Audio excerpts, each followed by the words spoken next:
مباراة الدوري الممتاز بين نادي الزمالك والبنك الأهلي بفوز نادي الزمالك بهدف نظيف سجله زيزو من ضربة جزاء تسبب فيها مدافع البنك الأهلي محمد عبد الغني.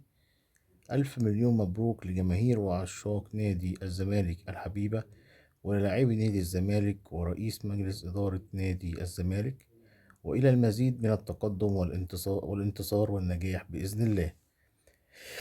يعني الحمد لله طبعا، يعني النتيجة تعتبر كويسة جدا وفي تقدم، ويعني طبعا الحمد لله على كل شيء.